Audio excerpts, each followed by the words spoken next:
Le trimestre commence mal pour le ministre de l'Éducation nationale. L'état de grâce entre Vincent Peillon et les enseignants vient même de prendre fin. Pour la première fois depuis l'élection de François Hollande, les profs ont recommencé à faire grève. Une première fois la semaine dernière contre sa réforme des rythmes scolaires dans les écoles, puis cette semaine pour une revalorisation de leur salaire à l'appel des syndicats de fonctionnaires. S'il veut réussir sa refondation de l'école, la grande réforme du quinquennat, Vincent Peillon va devoir avancer avec prudence, détermination et pédagogie.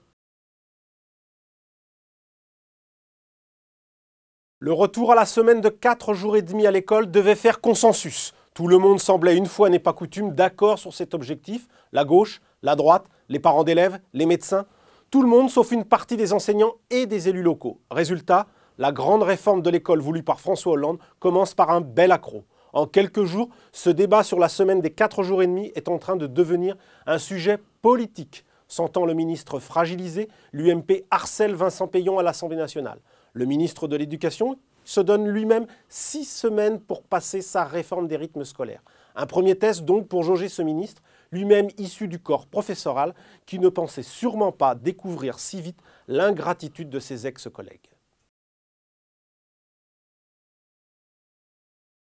Camouflé sur les rythmes scolaires et grogne sur le pouvoir d'achat, si la gauche est revenue au pouvoir avec le soutien massif du monde des enseignants, ce dernier se montre déjà impatient et insatisfait de la politique du gouvernement.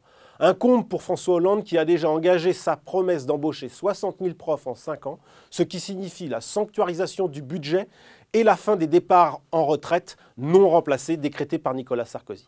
Cela n'a pas empêché une partie des profs de faire grève ce jeudi à l'appel des syndicats de fonctionnaires. Voilà qui montre les limites de la méthode Hollande-Peillon. En donnant tout dès le départ, les marges de négociation avec les profs semblent aujourd'hui bien minces.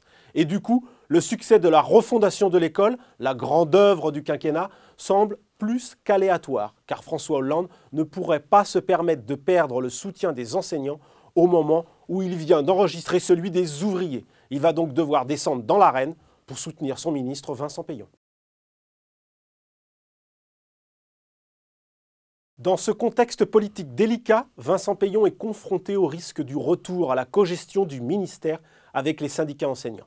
Hélas, une mauvaise habitude de la gauche au pouvoir. S'il veut écarter ce péril, le ministre va devoir ruser avec le corporatisme professoral pour amadouer le mammouth. Et surtout, pour réussir son pari, Vincent Peillon vient d'écrire un livre dans lequel il explique ses objectifs. Son titre, « Refondons l'école pour l'avenir de nos enfants ». Espérons que cet essai ne deviendra pas le bréviaire d'enseignants en colère contre leur ministre.